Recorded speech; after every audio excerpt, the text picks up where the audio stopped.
This is part 2 of the TAC Vane series, and today we're going to talk about how to fletch them. If you didn't watch the first video, you can go watch it. You don't have to, but basically I just gave a rundown of what they are, the primer pen, all this stuff. And I shot a few arrows after fletching them, and I gave an opinion of what I thought about them. The huge thing about these vanes is they are tough, and they're a bear to fletch. There is a learning curve to fletching these, and it can be frustrating at first, but supposedly, once you get the hang of them, they are supposed to be an absolutely incredible vane. So today I'm going to show you how to fletch them, or how I fletch them, what to look out for, and some of the learning curves that you're gonna have to get over. This right here is an arrow that I actually first fletched with TAC Vanes, and it's the one that the vane came off. So I've taken the liberty of cleaning the arrow up, taking the other 3 vanes off. I actually just took a Leatherman knife, scraped all the glue and stuff off, and got the thing nice and smooth. They make special tools for scraping arrows. I don't like them. I think they're just cumbersome and don't do a good job. I think I can do better with a knife. So that's what I do.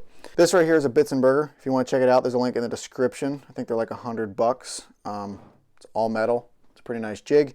There's other ones out there too, but I'm not sure what they cost or what their names are. First off, you're going to take your clamp right here. This is a left helical clamp. If you want a right helical, you got to get the right helical clamp. So down here at the bottom, hopefully you can see, I'm going to insert the vane like so, about right there. And I want to leave about 1 millimeter sticking out, so that way when I put this on the jig, there's some vane sticking out and it presses it down on the arrow and I get good vane to arrow contact. You want to make sure that you're getting stuff's coming out of the pen, so just dab it on a piece of paper. Nothing is coming out yet. There we go. Oh yeah, see, plenty's coming out now. Whew. Kind of smells like nail polish. What we're going to do is we're going to take this pen.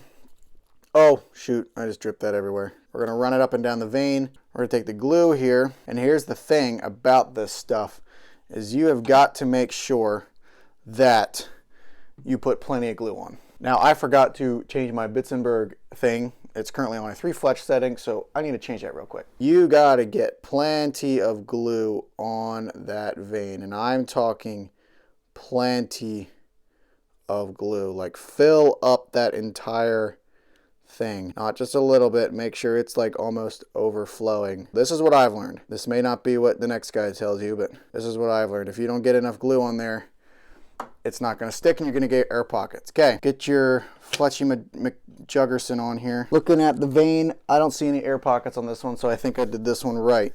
There is a lot of glue seeping out from the edges. We're just going to take my finger and clean that up there. Try to keep it clean. They say let it set for 10 or 15 seconds, which, you know, probably a good idea. But TAC glue does set very quick, so if you're in a rush, which 10 or 15 seconds is really not that long, but I could probably pull it off now and we'd be fine. But I'm going to let it set.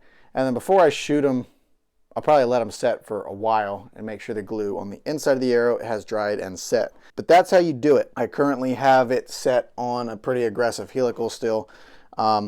So that's about how you fletch an arrow. That's the TAC vane right there. Again, prime it with your pen, but dab the pen on a piece of paper. Make sure you have stuff coming out so you're actually priming it. Next, when you put your glue on, make sure you're putting plenty of glue. And if you look down the TAC vane, there's quite a trench. I'm calling it a trench. I don't know if that's what you call it, but there's quite a trench or canal right down through there. Make sure that the what is going on? Make sure the glue is overflowing out of that trench almost.